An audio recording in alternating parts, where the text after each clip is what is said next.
Have you ever wondered why? And I said, I've never thought about it. He said, no one has harmed you because of us. We are protecting you. We follow you everywhere you go. We know what you're doing.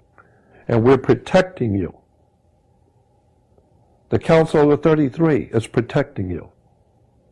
And I said, I really don't understand this. And he said, you don't need to. All you need to know is that we are protecting you. We know exactly who you are and what you're doing and where you go, and no one's going to harm you. He said, look, I know you're here, okay? And I want you to know that I don't mind doing whatever it is I'm supposed to do. If I've got a destiny in life or a mission or whatever it is, I don't mind doing it. I was being exposed at a very early age to the really totally dark side, a side of the occult world that most people don't even want to think about. I woke up one night, in the middle of the night, and I went totally ballistic. When I woke up, there was an entity in the room, and it was, I cannot tell you how evil the presence was to my spirit. Whatever it was that was in my room was so profoundly evil.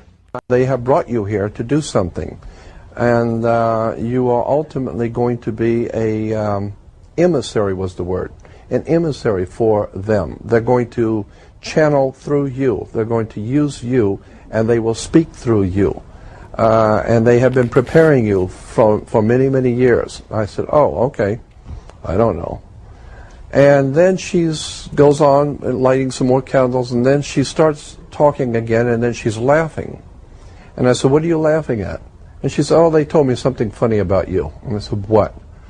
And she said, they said that about a month ago you drove up to see Joe and Pat up at Little Alien Inn in a convertible you rented, and you sat on the back of the hood with your feet in the back seat, and you told them you didn't mind doing what you're supposed to do, but you didn't want to be abducted or frightened in your bedroom, and they thought that was funny. Now, at that moment, I became very disorientated. I said, whoa, nobody knew I did that. No one knew I did that. I didn't tell anyone. And she said, yeah, I woke up, and there was an angel. All I can tell you is it was a typical, what you would vision an angel to be, with huge, beautiful wings glowing, but I could not see the face very well, and I realized the moment I saw it, it was neither male nor female. Instantly, I knew that. Mm-hmm. But it was a very powerful presence, a glowing kind of angel, for the lack of a better description. And it had a sword in his hand. It had a sword, but the blade was fire. It was burnt. You could hear the crackling fire. And the sword was pointed at my face. And so when I woke up, I saw the sword, which, was actually, the blade was fire, but it was pointing exactly at my face. Oh, I'd yell too. And I jumped up and yelled and jumped up, and my heart was pounding. And it stood there for a moment. It pulled the sword up, straight up over to its face, straight up, and it just stood there looking at me, and then it began to quickly disappear. Alright, so in the beginning of that video, you remember he talks about a guy named Cosmos, and that he was approached by that guy and, wanted Jordan Maxwell to make a choice to either join them or be against them. And he said that you can talk about what you're talking about, but if you don't talk about certain things, then you'll live this great life. You'll be in the media, you'll be in movies, books, seminars, and all that jazz. But that's to me, it's like Jordan Maxwell was never talking about gematria. That's probably part of one of the things he couldn't talk about, that they restricted him from, part of the deal, if you will. And maybe that's why Zach could never get him on the channel as well. And he was on a lot of, platforms where they don't talk about gematria as well. Coast to Coast, and I believe Joe Rogan, but all these other platforms where, he's talking about all this occult knowledge and he's throwing all this information out there. But he never once, says anything about gematria. And keep in mind, like I said, the guy that he was talking about, Cosmos. If you type in Cosmos, it equals 84, 21, and 78. And he was talking about this guy being on the council at 33, and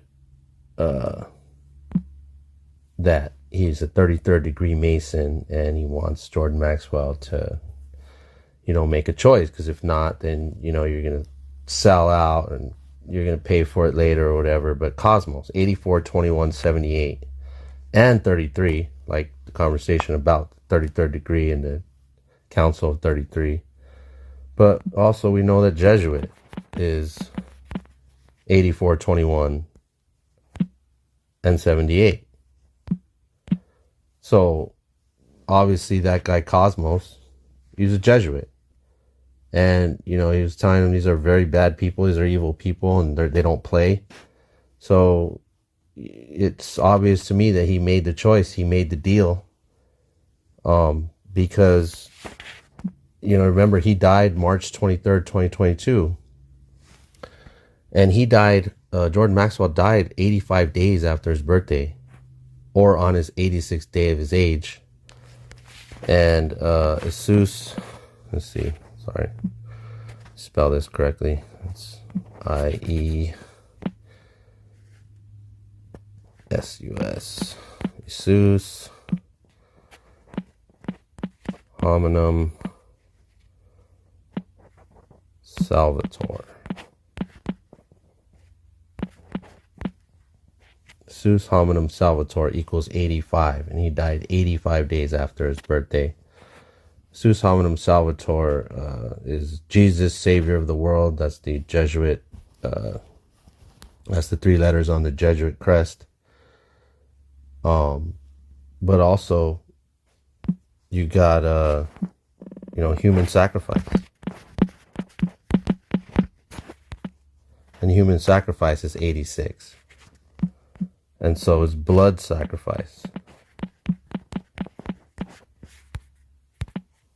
Blood sacrifice 86. And who came for him in the end? Jesuits. And Jesuit is 86. So it's clear. And then in the beginning of that video as well, he's doing the Masonic handshake with Zacharias Sitchin, and then he's talking about that these entities, I guess, once he made the deal, they're going to start working through him and speaking through him, because he was already very knowledgeable. He was already in place. And when you make this deal with them, they're coming for you in the end. And Gematria approves it. Gematria approves it. The guy he's talking about, Cosmos, almost matches completely with Jesuit. And then he dies 85 days after his birthday, on his 86th day of his age. Sus hominum salvator 85, human sacrifice 86, blood sacrifice 86, Jesuits 86. So it's clear to me that Jordan Maxwell, he was part of that Jesuit alliance. And he obviously did live a good life, and he reached a lot of people, and he was on the world stage. But these guys are pawns, and when you make that deal, that you just know that they're coming for you. So wanted to share that with you guys. I thought it was interesting. I wanted to bring it on this day. Well, I should have brought it tomorrow, because tomorrow's his anniversary death, but I brought it today because a lot of people, are always wondering if Jordan Maxwell was part of that alliance, and clearly Gematria proves it, even in his own words. Even whether all that what he was saying was not true, but obviously when he dies, the numbers don't lie. Blood sacrifice, human sacrifice. It's connected with the Jesuits. The guy is talking about Cosmos, so it's all connected. So we'll leave it there, and tell me what you guys think. Leave comments, share, subscribe. Appreciate you guys. It's been a minute, and we will continue to drop some gems. So remember, guys, truth is simple, so lies get complicated.